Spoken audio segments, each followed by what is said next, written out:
sometimes people will say to us, Abraham, and if we couldn't feel what you were talking about before, we might be having a different conversation with you than we are. A conversation more about take your time or collect more data and blah, blah, blah, blah, blah, blah, blah, all of that. But the important thing to understand is that you've been putting into this vortex the things that you want for a long time. Yes. And there's no possibility that you're ever going to be in a place without contrast.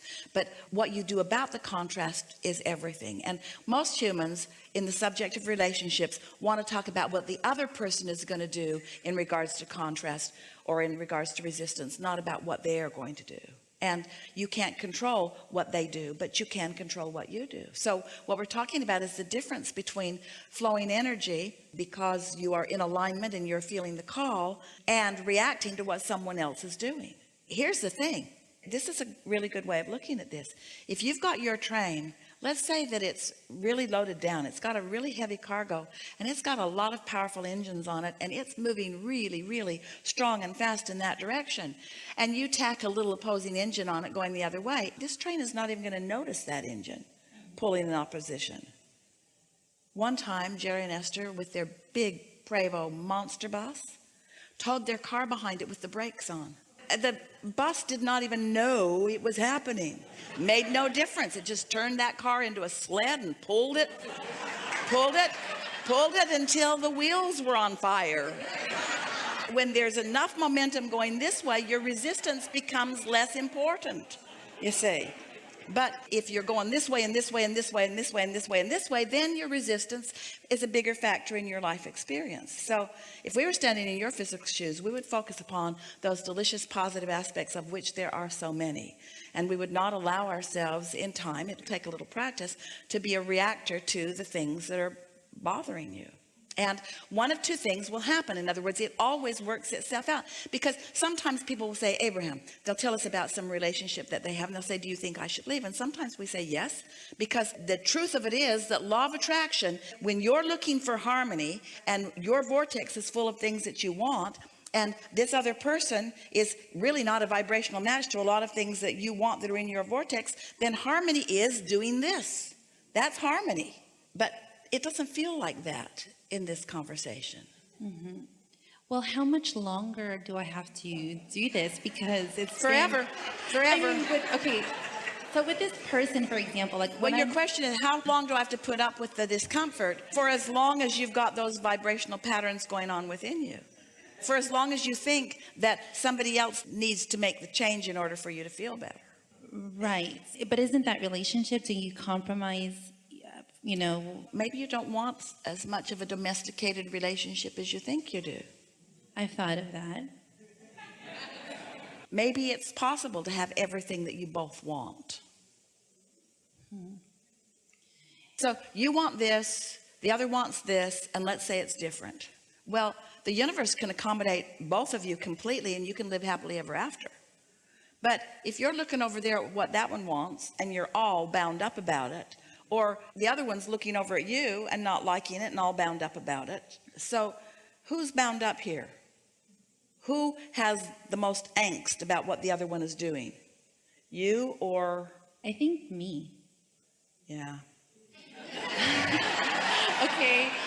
So do I just allow and just continue? So when someone says to us, should I go someplace else? And we say, yes, but you'll be taking yourself with you. You'll go and you'll take that tendency with you. So wouldn't it be nice to find a way to be less of a reactionary? It would be great to be less reactionary. I mean, I'm very like all or nothing. Like I'm like, when I give fully, I give fully. Deliberate creators are often that way. But along the way, sometimes, eventually, always, if you are to really be the happy being that you were born to be, you discover that you just cannot be someone who the majority of your vibration comes from your reaction to things, because it makes such a chaotic, wobbly world for you. You're just not going to find enough people to line up with what you want. You just have to be someone who lives in the world, who is dominantly controlling your own point of attraction, but isn't responding to the point of attractions that others are bringing to themselves. It's a sort of understanding that variety is a good thing, not a bad thing. You see, Let's just back away from you just a little bit into a broader view of mass consciousness, or we're talking about the collective consciousness of humans who are on your planet today. So many, in fact, most, have not reconnected with the fullness of who they are. And just for that reason and that reason alone, they feel more vulnerable. And then in their vulnerability, they become scrutinizers of what's going on around them. They're having reactions to what's going on around them. So they react to that, and they react to that, and they react to that. It's the conditional life that is not serving you very well. It's like, this condition is wonderful, and so I focus upon it, and it makes me feel good, and I love this condition, but that condition doesn't make me feel good. But since I'm a conditional person, because I've trained myself to be, because when I focus on things that make me feel good, I feel good, and so I've trained myself to be conditional, but now I'm faced with things that don't feel good too. So then I've got all this mixed energy going on, where if you are unconditional, which means it's not these things that you're focusing on first and foremost, it's alignment with source that you're focusing on first and foremost, and you've got that down, now you got a train that's going so fast and that is going to so many beautiful places that it doesn't matter what else you may hook on to it. It is insignificant by comparison with the connection that you've got going on. That's true, because I just, the vulnerability thing, I was thinking like I want a title, and I read all about attachment theory. I'm like, he's avoidant, he has all these problems committing, and I want you to commit and tell the whole world, change your Facebook status so everybody knows we're together, give me some security here. But if I was... But the very fact that you're asking for security means you're not getting it where you really get it, and you're looking for love in all the wrong places. You're looking for security in all the wrong places. You're looking for it through his behavior, and he's been there before. He knows he cannot jump through enough hoops to make you happy. Not for very long. And so as others have tried to domesticate him, here's the thing. He wants to be domesticated. He does. He wants so much of what you want. He just doesn't want to be responsible for how you feel all the time. That's true. I'm responsible for my feelings. He's responsible. That's a really great thing. But then you hear people saying, well, girl, then you need to get away from him because he's probably doing something bad. But don't listen to other people. Just align with source. Well, they won't come around so much if you don't agree with them. Law of attraction isn't even, but it's always fair. If you've got some of that going on within you, then people with those opinions will be around you expressing those opinions to you all the time. But really, look at the alternative. Do you really want to say to someone, I need your undivided attention?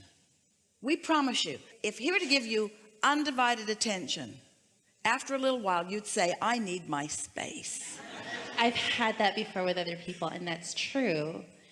And I think part of it is the more I'm getting better at consciously creating and creating joyous moments, beautiful moments that surprise me, that the universe comes up with such amazing ways to, surprise and delight all the time, that there's also a little bit of fear that comes with that fear of loss. What you want to do is present yourself to the universe at large, and certainly to this person, as someone who is easily connected to source energy and easily and mostly feels good, and who is not dependent upon this one subject for your happiness. Because when you feel insecure and then you're depending upon this one subject for your happiness, what happens is they begin to feel bondage. And so as you present yourself, because that's who you are, as someone who can find joy here and here and here, who takes pleasure in this and this and this and this, and of course that, and even mostly in that, but not only in that. Now you've got this balance going on, and now there's no bondage that is being felt. That's true. That's when we're closest. That's when he feels most. And so that's what you meant. It's sort of a common thing that I want him until he wants me, and then I don't think I want him quite so much. And he wants me until I want him, and then he doesn't. Yeah. So then you get mad, and then he tries to reel you back in. And then in his trying to get you to come back, then you feel better. And we say, how sick is all of that? It's super. In other words, none of that is what any of you want. What you want to be is someone who's tuned in, tapped in, turned on, and in love with life, all aspects of life, including that aspect of life. And so it's possible that you're not quite in that stable place, and that's why this relationship and the way it is unfolding is giving you the opportunity to get there. But when you get there, what you're going to accomplish through this is not him learning how to behave so that you feel better. What you're going to accomplish through this is you learning how to connect so that you feel better. So that's the whole point. It's not about the And relationship. then he'll behave. As will every other aspect of the universe. When you get in alignment with what you really want, and you're no longer offering any resistance about what you want, so you don't have mixed in your vibration what you want and what you don't want, which means you're getting some of all of it. When only what's in your vibration is what you want, then that's what comes to you all around. That's how you know what you've got going on vibrationally. How you know what your output is, how you know what your point of attraction is by what comes back to you. And the flaw in your premise is you think it's what others are deciding or what others are doing that is the main factor here. It isn't. It's what you're putting out that is the main factor. So you got to radiate security, which means you got to radiate your knowledge that you have autonomy, that you are connected to source energy, that you are invincible, that there is nothing that you cannot be or do or have, that everything is always working out for you, that you are invincible. As you begin to offer that vibration, because that's what you've been practicing vibrationally, then there's no monkey business going on in your vibration. And then what you attract from every relationship reflects who you really are and what you've got going on. So the most emphatic thing that you want to say to this friend is, I appreciate so much how your behavior lets me understand what I'm outputting. So if something happens and you don't like it very much and you want to blame them, really what you want to do is say, thanks for pointing it out. Pointing what out? What I got going on in my point of attraction. What I've got going on in my point of attraction, because every individual that you will ever meet is like the universe at large. They have the capacity to give you whatever your strong engine is asking for. So when things are harmonious and it's great, it's because I'm in alignment with source. It's because you're in harmony. Okay. But the flawed premise is I'm in harmony with the other. That's not how it goes. You're in harmony here first, and then the other harmony follows. And when you got this harmony going on, then even if somebody's having an off day, you don't notice it, and you don't make a big hairy deal about it, and you don't go to therapy to try to figure out what you're doing wrong. You just accept it for the contrasting step 5 beautiful clarifying moment that it is. And I don't have to be anxious about where this is going and what our future is. I like to do that too. Well, your anxiety is about your thought differing from the thought that your inner being has. And what anxiety is, worry is so interesting. That's you getting out there into the future where you have none of the resources of now. Because you only have the ability to connect with source energy in the now. So if in the now you're not connected to source energy and you're focused on something out there, there's no resources to cope. That's what worry is. Worry just means that you're trying to mess with the timeline. Worry just means that your thoughts are out there, but that your inner being's over here in the now. Your inner being's with you now. Now, that doesn't mean you can't have thoughts of the future in the now that feel good to you. You certainly can. But, oh, now is so delicious. It's where all of your power is.